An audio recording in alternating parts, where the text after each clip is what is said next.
Bienvenue dans Capital Humain 3.0. Ici, on explore une autre manière de penser le travail, le leadership et la transformation des organisations. Une manière plus consciente, plus humaine et surtout plus réaliste. Je m'appelle Johan Darquest, j'accompagne des dirigeants, des managers et des organisations qui sentent que les anciens modèles s'essoufflent et qui cherchent à transformer leurs tensions humaines en ressources durables. Dans ce podcast, je partage des lectures de terrain, des regards stratégiques, des épisodes avec des visions éclectiques et des échanges avec celles et ceux qui réinventent le travail en profondeur. Si tu cherches des recettes rapides, tu n'es peut-être pas au bon endroit. Mais si tu veux comprendre ce qui se joue vraiment et décider avec plus de conscience, alors tu es exactement là où il faut. Bonne écoute! Bonjour et bienvenue dans ce nouvel épisode d'Astro-Stratégie pour le mois de février 2026. Alors, je suis très heureux de vous partager ce nouvel épisode. Vous êtes toujours plus nombreux à me le solliciter, à me le demander, même si c'est pas facile parce que voilà, c'est un petit peu tabou, mais vous êtes de plus en plus nombreux chaque mois à écouter cet épisode. J'en suis très heureux. C'est un univers, moi, qui me passionne depuis très longtemps. Et puis, avec le recul, j'ai pu, à travers notamment l'astrologie, avoir des clés de compréhension de certains cycles, certains phénomènes, et qui sont super intéressants. Et bien évidemment, comme je l'expliquais en introduction du premier épisode, ce n'est pas de la prédiction, de la voyance, on n'est pas dans ces schémas-là. C'est juste des clés de compréhension sur des cycles. Et on sait que les êtres humains sont soumis à des cycles avec des influences de part et d'autre. Ça se confirme depuis la nuit des temps. Et l'astrologie était d'ailleurs, il y a jusqu'à très récemment, hein, avant la Renaissance, était élevée au statut de science. Euh, voilà. Donc, et du coup, on a encore des clés intéressantes par rapport à ça. Donc, voilà, j'adore, je suis passionné de ça, entre autres, de cette science que je considérais comme une science, avec toutes les précautions que ça présuppose aussi. Voilà, ce n'est pas une vérité, c'est un prisme de lecture que je vous propose chaque mois et qui peut vous permettre et nous permettre de mieux appréhender les phénomènes qui nous entourent, que ce soit sur des aspects géopolitiques, mais je l'ai appelé astrostratégie parce que j'ai voulu le ramener sur le terrain concret de l'entreprise, des organisations, des êtres humains qui les composent. Et donc voilà, c'est tout l'objet de ces chroniques. Voilà. Alors, donc, ce qu'on va faire, c'est que on va parler du mois de février. Euh, Vous verrez, je rentrerai pas dans la complexité des aspects astrologiques parce que c'est comme je vous ai dit, c'est une science. Il y a des études très très précises, mais à chaque fois, c'est pas des études, c'est que je vous sors des éléments, des grandes tendances, des points clés à retenir qui peuvent euh, vous donner une grille de lecture. Voilà. Alors, février, c'est un mois particulier. C'est un mois qui est souvent court, hein, mais très souvent dense. Euh, c'est un mois où les tensions deviennent visibles, où les masques tombent, où ce qui n'est plus aligné commence un petit peu à faire grincer des dents. Et ce n'est pas un hasard. Donc, en introduction, je dirais que février, ce n'est pas un mois de résolution, c'est plutôt un mois de discernement, et on va voir pourquoi. Alors, je l'ai structuré ce mois-ci en plusieurs dynamiques. Vous verrez, il y a trois dynamiques importantes. La première, c'est Saturne. Euh, alors, février est marqué par une présence forte de Saturne dans le climat collectif. Alors, Saturne, ce n'est pas la punition, c'est plutôt le principe de réalité. Ce qui nous est demandé, c'est, qui est favorable, c'est d'assumer nos responsabilités, encore plus que d'autres mois précédents, hein, mais là, on est vraiment, on met un focus là-dessus, de regarder ce qui tient et aussi ce qui ne tient plus dans les schémas, les organisations, les process, les structures, etc. Euh, Aussi au point de vue collectif, institutionnel, hein, d'arrêter de repousser certaines décisions structurelles. Voilà. Là, c'est le moment où Saturne est là pour trancher. Voilà. Prendre des vraies décisions, mais pas juste des décisions euh, qui sont sur des faits à la marge. C'est vraiment dans des décisions importantes, impactantes, structurelles. Ensuite, si on prend d'un point de vue d'une lecture sociétale, si on prend un peu de hauteur, collectivement, ça se traduit par une pression accrue sur les organisations, des contraintes économiques qui sont plus visibles, une fatigue des systèmes où on a trop tiré sur la corde. On peut plus faire comme avant, ça c'est clair, et on ne peut plus compenser indéfiniment par de la communication un peu bullshit ou du volontarisme ou des outils. Il est temps de réformer en structure. Et moi, je le vois dans mes interventions dans les entreprises actuellement. Euh, j'ai jamais été autant sollicité, et puis pour en discuter aussi avec d'autres confrères, hein, sur des choses structurantes, pas à la marge. Souvent, c'était on fait parce que c'est réglementaire, parce qu'il faut le faire, etc. Là, il y a une vraie prise de conscience et en ce début d'année, au mois de février, euh, de rentrer dans, voilà, on structure les choses, on travaille sur du long terme, on repense le système. Donc en entreprise, voilà, concrètement, ça met en lumière Saturne dans les organisations, des structures managériales qui sont fragilisées, des rôles mal définis, où il y a des ambiguïtés, des responsabilités floues et des décisions qui sont trop longtemps différées. On se dit, ben, on va faire plus tard. Là, ce mois-ci, c'est, ben, allez, on prend du courage à deux mains et on prend des décisions claires, bien définies et qui sont engageantes. Donc ce mois-ci, ce qui manque de cadre, ça va devenir clairement un problème. Et ce qui repose uniquement sur l'engagement individuel va s'épuiser. On a de plus en plus des collectifs. Récemment, hein, je suis intervenu. On a des collectifs qui ont une forte résilience, qui servent de compensation à parfois des problèmes structurels, qui durent et qui durent. Et les collectifs sont épuisés et les engagements individuels pour compenser, ajuster à la marge, sont fatigués. Donc il est temps là, et c'est le bon moment, de travailler sur le système, la structure. Voilà.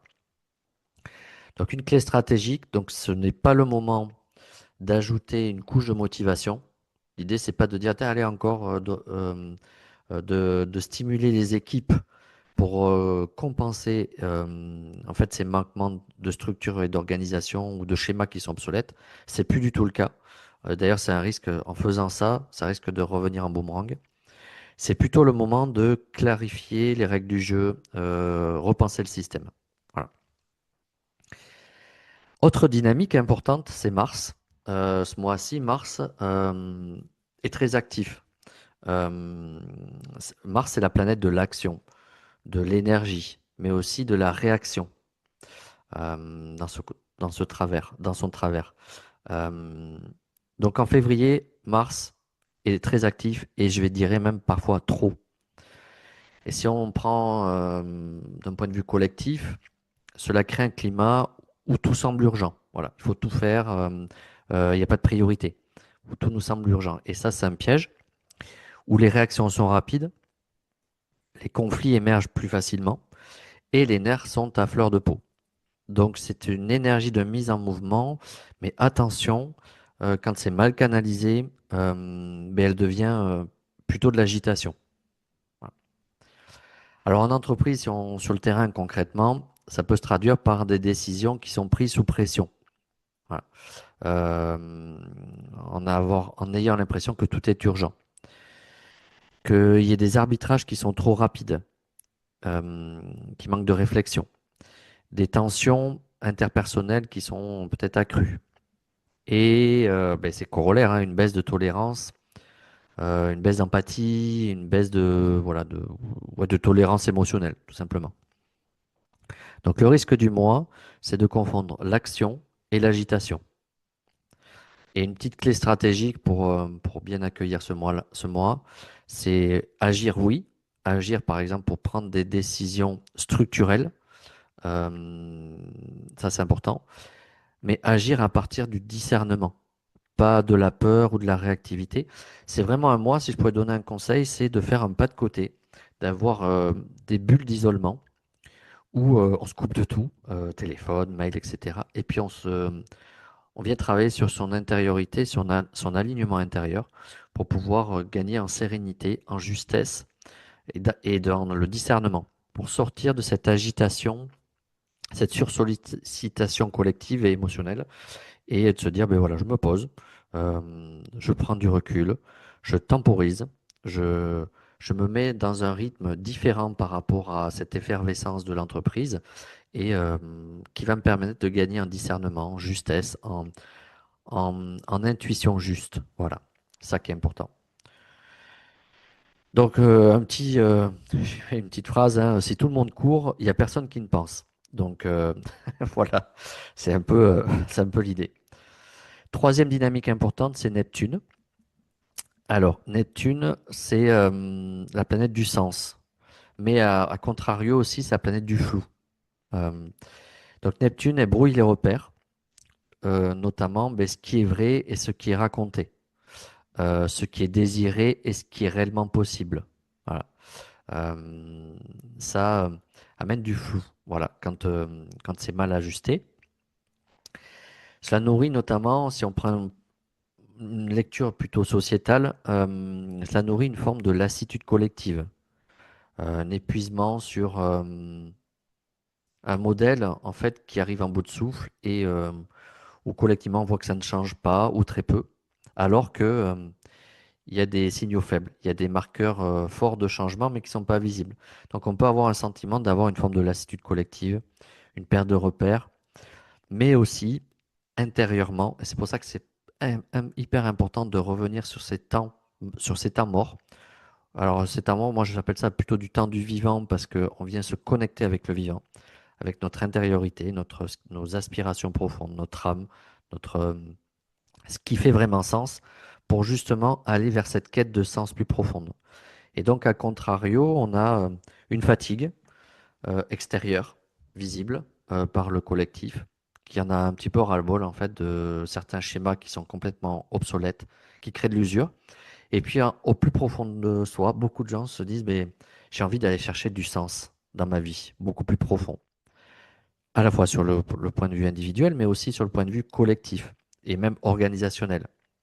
C'est redéfinir un cap pour dire, ben voilà, quelle est la mission intrinsèque de mon organisation quand on est directeur général ou DRH, comment je peux recapitaliser et donner du sens, mais pas qu'il soit porté en haut de l'étage, c'est-à-dire que ça soit réellement incarné dans les lignes managériales de proximité, dans les collaborateurs au plus près du terrain, et, euh, et donc d'aller ajuster euh, le sens profond au plus haut niveau de la décisionnelle à une proximité de terrain. Voilà. Comment on fait pour ramener du sens pragmatique, incarné, sur du travail concret dans le quotidien des collaborateurs. Ça, c'est crucial.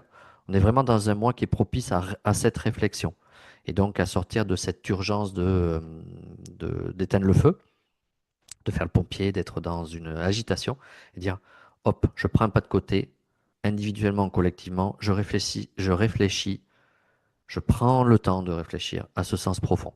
Voilà. C'est ça, c'est super important ce mois-ci. Voilà, les discours ne suffisent plus, je vous avais mis, et les mots doivent être pleinement incarnés. Tout ce qui est bullshit, de toute façon, vous allez voir, hein, j'ai regardé un petit peu les tendances sur 2026, hein.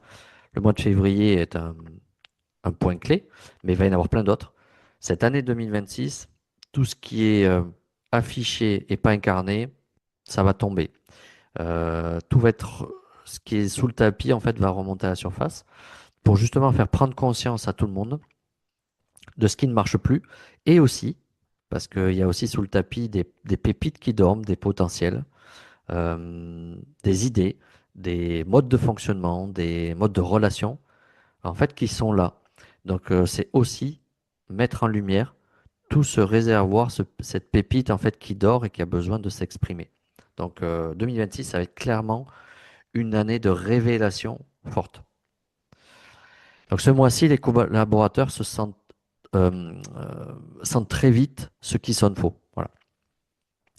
Donc, moi, une petite clé stratégique, moins de slogan pour ce mois-ci et plus de cohérence vécue. Après, je voulais aborder avec vous des tendances transversales de février. Donc, si je devais résumer en une phrase, février, donc ce n'est pas un mois pour séduire, c'est plutôt un mois pour aligner.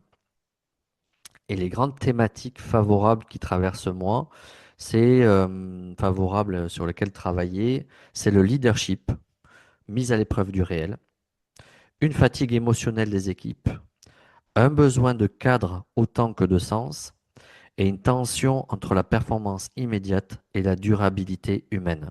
Voilà, les 4 points clés, si je devais faire un petit résumé. Donc février, ça agit comme un révélateur. Alors, je vais vous donner aussi des petites clés de lecture qui peuvent être intéressantes si vous êtes décideur, RH, manager, peu importe, vous avez des décisions à prendre. Alors, en plusieurs choses. Ce qui a évité ce mois-ci, par exemple, c'est de décider dans l'urgence sans diagnostic. Voilà. C'est d'ignorer les signaux faibles humains. Ça, si ce mois-ci, euh, si vous passez à côté de ça, ça reviendra beaucoup plus fort en boomerang. Donc, soyez super attentifs. Si j'ai un conseil à vous préconiser, soyez super attentifs aux signaux faibles. Ou décidez de mettre en place des dispositifs pour être pertinent dans l'analyse des signaux faibles euh, que vous rencontrez auprès du terrain. À éviter aussi ce mois-ci de masquer les tensions par du discours positif. Voilà. Souvent, c'est un petit refuge, c'est tiens, on va changer de prisme, on va pas regarder les tensions et notamment les signaux faibles qu'il y a au niveau des tensions interpersonnelles, et puis on va mettre détourner l'attention avec des discours euh, un peu comme l'autruche, voilà. Je regarde pas, mais je garde ailleurs. Là, c'est important d'avoir du courage, de être, avoir une attitude positive dans l'identification et l'appréhension des tensions, ça oui. Par contre, avoir des discours qui permettent de masquer ces tensions, ça non. Voilà. Donc à privilégier, clarifier les rôles et les responsabilités, reposer les cadres managériaux, créer des espaces de parole sécurisés. C'est super important, ces bulles de ressourcement. Moi, j'insiste lourdement quand j'interviens dans les entreprises. Ça manque énormément. On est rentré dans des modèles organisationnels qui ont coupé les temps morts par de l'hyper-optimisation hein, pour avoir plus d'efficacité, où l'être humain a de moins en moins d'espace réel, je dis bien réel, de ressourcement et de paroles sécurisées. Voilà. Alors de ressourcement parce que les cadences sont importantes, on demande toujours plus. Il y a beaucoup de turnover, d'arrêt de travail dans les organisations face à un modèle obsolète. Du coup, les collaborateurs doivent compenser aussi les absences. Et donc, il y a une tension de plus en plus importante. Alors, il y a des exceptions à la marge, bien évidemment, mais il y a une tension de plus importante. Donc, ces temps de repos euh, physiologique, ces bulles de ressourcement, comme je les appelle, euh, ne sont plus présentes. Ou des fois, moi, ce que j'ai pu constater, c'est que il y en a qui prennent des pauses, mais sur les pauses, on vient solliciter un collaborateur, on vient lui envoyer on l'appelle avec des emails, etc. C'est pas des zones de ressourcement. L'idée, c'est que ce soit des zones blanches où pas de téléphone, pas d'email, pas de communication, où le collaborateur, il peut euh, souffler, se réguler, avec par exemple de la cohérence cardiaque, qui prend pas longtemps, hein, ça prend 5 minutes, et ça permet de récupérer une ressource des facultés psychocognitives et émotionnelles, de sortir en fait du cerveau reptilien qui est dans la surréaction, d'aller se connecter avec le cerveau limbique, avec une forme de conscience accrue, de vigilance, de discernement aussi. Et ça, c'est super important dans des zones de tension, dans ce contexte-là, à ce que les encadrants puissent s'assurer ou proposer ces espaces de bulles de ressourcement pour les collaborateurs.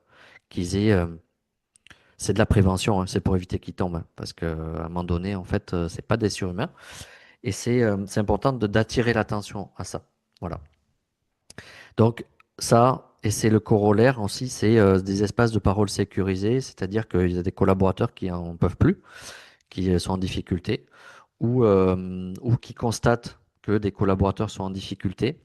Et c'est super important dans ce mois-ci et même dans 2026, mais ce mois-ci aussi, quand il y a Mars très fort là, que les collaborateurs sentent qu'il y a un espace sécurisé de parole où ils peuvent se livrer et venir dire, ben voilà, euh, Gérard, par exemple, leur manager, écoute, là, je suis en difficulté, euh, je suis hyper fatigué, j'en peux plus, j'ai besoin d'aide. Voilà. C'est important de créer cet espace d'échange. Ça vous permet en fait le temps de mettre en place des programmes, changer de structure, de modèle, de logiciel, qui sont des temps longs. Ça vous permet de maintenir euh, euh, à flot des collaborateurs pour éviter qu'ils tombent. Et ça, c'est le risque pour vous, c'est que face à dans des périodes de crise, de changement fort, il peut y avoir euh, des crispations. La crise, comme on dit, hein, la crise, c'est des tensions qui permettent de faire prendre conscience de ce qui ne va pas dans les dualités et d'amener vers une perspective de changement et d'un renouveau.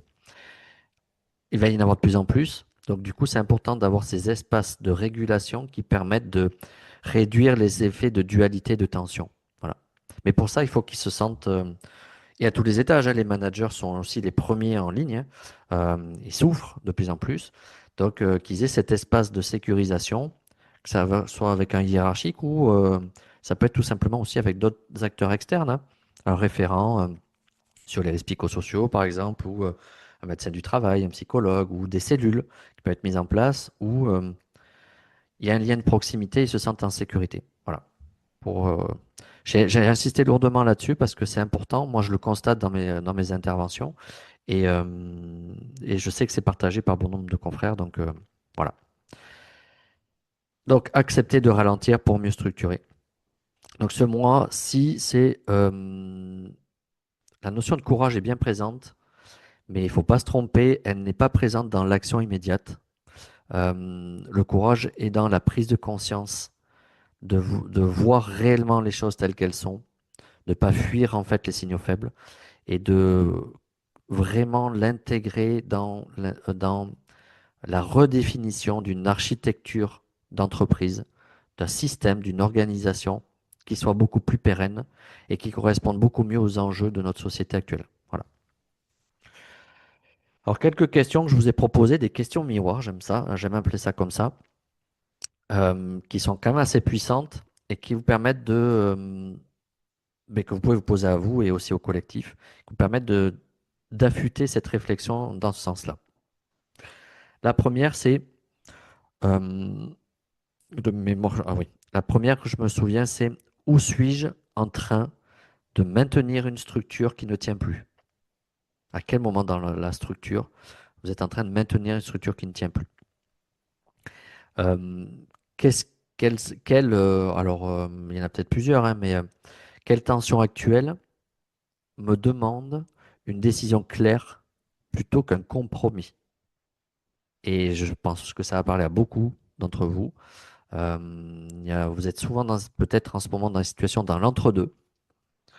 Vous avez parfois par peur de voir les choses, d'affronter les choses, dire ben, je vais reporter ma décision un peu plus tard. Là, c'est super important de réfléchir et de regarder la réalité en face et d'éviter ce report. Euh, Dès que vous avez une décision mûrie euh, qui concerne une structure et qui fait évoluer le collectif, c'est important de la prendre, qu'elle soit claire. Autre question, qu'est-ce que je continue par habitude alors que en fait j'ai perdu le sens, tout simplement. Mais par réflexe, par sécurité aussi, parce que le cerveau, même s'il est impacté par ses habitudes, c'est quelque chose qu'il connaît, qu'il maîtrise. Et souvent, en fait, les peurs arrivent quand on change nos limites. Quand le cerveau, il va explorer un nouveau champ, c'est quelque chose qui lui fait un peu peur. Et parfois, on fait par habitude, mais on est déconnecté du sens. Vous avez compris que dans ce mois-ci, le sens était super important, de réaligner notre système, nos actions individuelles et collectives autour du sens. Donc, prenez votre courage à deux mains et parlez à votre cerveau en disant, bah, écoute, ça va bien se passer, c'est pour mon bien, c'est pour le bien collectif, on va faire quelque chose de différent. Je change mes habitudes, même si c'était confortable, ok, mais j'ai envie d'aller vers de nouvelles habitudes qui seront certainement plus en phase avec mon alignement, avec qui je suis, euh, avec le collectif. Voilà. Autre question miroir à se poser qui me paraît pertinente. Où ai-je besoin de remettre du cadre pour préserver l'humain, pour préserver des relations harmonieuses, favoriser euh, une meilleure interrelation entre les êtres humains, au-delà des collaborateurs, entre les êtres humains de votre organisation. Voilà. Vous verrez, il y a des choses qui vont peut-être certainement vous sauter aux yeux, puis d'autres moins. Mais il y a certainement des choses où le fait de replacer du cadre, des règles, remettre du sens, une structure, ça va sécuriser et améliorer euh, les relations humaines et interpersonnelles dans votre organisation. Une petite phrase mantra à ancrer pour ce mois de février que je vous soumets. Ce que je clarifie aujourd'hui devient la stabilité de demain. Voilà. C'est vraiment un bon mantra, je trouve, qui résume bien ce mois de février. Alors, en conclusion, euh, février, ce n'est pas un mois confortable, c'est plutôt un mois utile. Euh, il ne nous demande pas d'être parfait, et on le sera jamais. Il nous demande d'être juste. Alors, juste avec quoi? Juste avec le réel, regarder la réalité en face. Juste avec les humains, dans leurs relations, dans la prise en compte de qui ils sont, sur un point de vue psycho-émotionnel. Et juste avec ce que nous construisons, euh, avec les projets, la communication vraie, euh, non bullshit, vraiment. Se dire les choses franchement, avec bienveillance dans la forme, mais aller dire les choses franchement. Donc je vous remercie sincèrement d'avoir écouté cet épisode d'Astro Stratégie. J'espère que ça vous a apporté des clés de lecture précieuses pour ce mois-ci. J'espère que vous serez toujours aussi nombreux à m'écouter sur cet épisode. Et donc si cette lecture résonne pour vous, n'hésitez pas à la partager ou utilisez-la comme point d'appui pour vos réflexions à tout niveau, que vous soyez collaborateur, manager, décisionnaire, peu importe. Je vous remercie infiniment et surtout prenez soin de vous et je vous dis à très bientôt pour la suite de nouveaux cycles au mois de mars. Si cet épisode a résonné pour toi, ce n'est sans doute pas un hasard. Les transformations que nous vivons aujourd'hui, au travail comme dans nos organisations, ne sont pas seulement techniques ou économiques, elles sont profondément humaines. Si tu es dirigeant, manager, DRH, si tu sens que certaines tensions, certaines questions de sens, certains blocages reviennent sans cesse, et que tu as envie d'y voir plus clair, de prendre du recul, alors je t'invite à me contacter. J'accompagne les organisations et les leaders à clarifier, structurer et transmettre une vision plus consciente du capital humain, toujours avec un ancrage très concret et très terrain. Tu trouveras mes coordonnées dans la description de l'épisode et si tu veux aller plus loin, on peut simplement commencer par une conversation. À très bientôt dans Capital Humain 3.0.